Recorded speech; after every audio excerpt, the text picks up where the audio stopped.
This is Sylvia Saber with Optv Global Headlines. Starting with the top international stories for the day.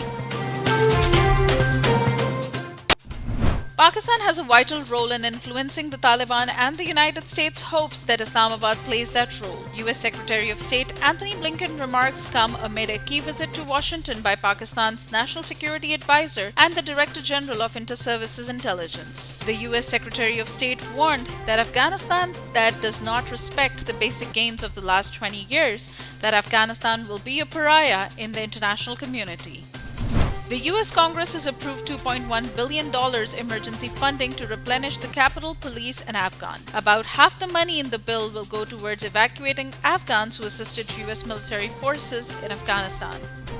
Afghan forces has repelled a Taliban attack on the outskirts of Afghanistan's key western city of Heart. Their attack was repelled by Afghan security forces, but 4 members of Afghan security forces were killed, according to the spokesman to Herat provincial governor.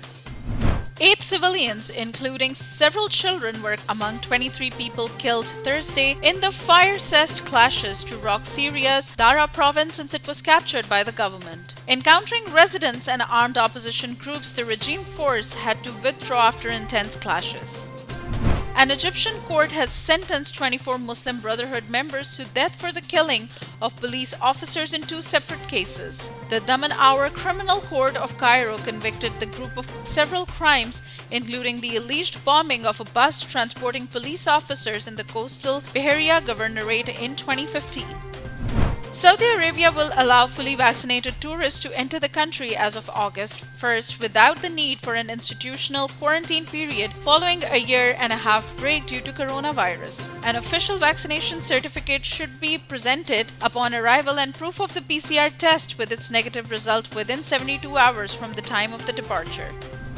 Up next, we have the national updates. Chief of Army Staff General Qamar Javed Bajwa said Pakistan earnestly looked forward to enhance mutually beneficial multi-domain relations with Belgium based on common interests. The Army Chief expressed these views during meeting with Belgian ambassador at GHQ. Both the sides reiterated the commitment to enhance bilateral relationship at all tiers. The Pakistan Army has hosted the 94th anniversary of the founding of the Chinese People's Liberation Army at the General Headquarters in Rawalpindi. Pakistan-China relationship is unique and robust that has proven its resilience in the face of challenges, Chief of the Army Staff General Qamar Javed Bajwa said while addressing a ceremony.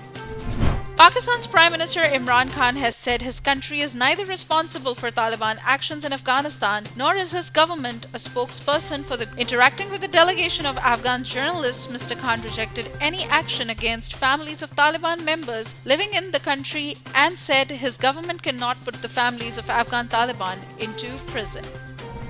Broadsheet LLC and the National Accountability Bureau are back in London High Court after failing to agree on the issue of interest and costs. Broadsheet approaches London High Court for orders asking NAB to pay £33,646.84 in interest and costs of £35,000. Pakistan lawyers tell broadcast NAB has given approval to pay only the $1.2 million from the assets frozen in United Bank Limited. Pakistan Muslim League Nawaz has announced to launch a full-scale protest movement in Pakistan and abroad after rejecting the results of Azad Kashmir elections. According to the party leadership, PMLN rejects election results due to open interference by the federal government and other agencies. Chief of the Naval Staff Admiral Muhammad Amjad Khan Niazi has carried out an aerial visit of MV Hengtong 77 grounding site at Karachi Clifton Beach. The Pakistan Navy, along with other maritime stakeholders, has safely completed the defueling process of a merchant ship. Regarding the evacuation of the plane, 3 special tugs will arrive in Karachi in the next few days from Dubai. Up next, we have the health updates. US President Joe Biden urged local governments to pay $100 to people to get vaccinated against COVID-19. Mr. Biden also called on states to reimbursing small and medium-sized businesses and offering their employees paid leave to get their family members vaccinated. Pakistan hit another record high day for COVID-19 cases, with the active number of cases crossing the 60,000 mark Friday morning. Daily case and death counts continue to pile up as the 4th surge of the coronavirus pandemic, claiming 86 deaths and 4,537 new positive cases. NCOC's stats place the country's positivity rate at 7.79%. Up next, we have the sports updates.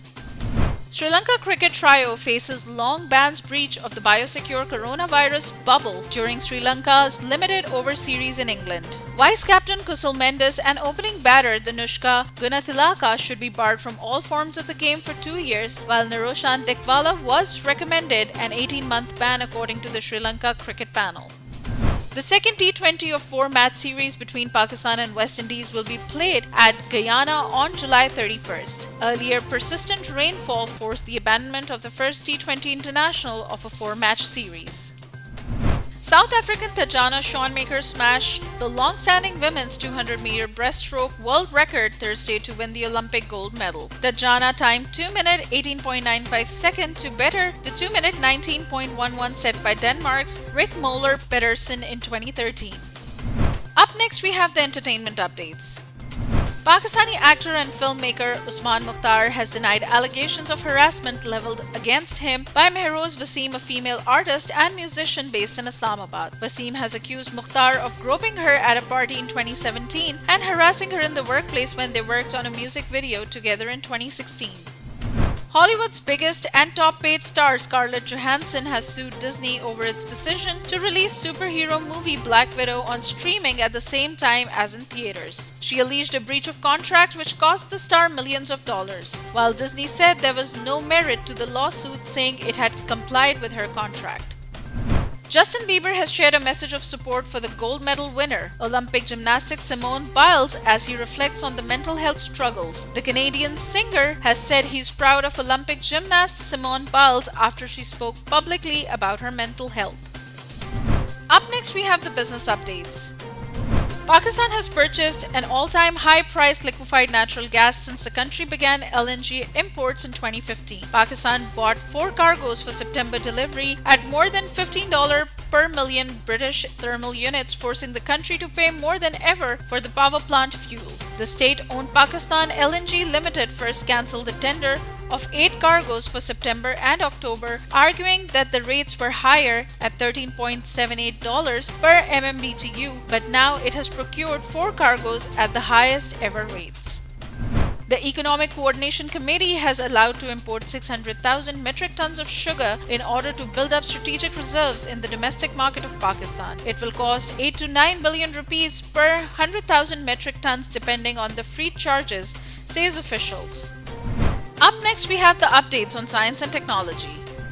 Russia said it successfully docked the knock-up laboratory module with the International Space Station. The mission comes after more than a decade of delays. It will now take several months and multiple spacewalks to fully integrate the module with the space station. Fossils found in rugged mountainous terrain in Canada's Northwest Territories may give a glimpse of earliest signs of animal life on Earth. A Canadian researcher said that sea sponges that inhabited primordial reefs built by bacteria roughly 890 million years ago, while the Earth formed more than 4.5 billion years ago.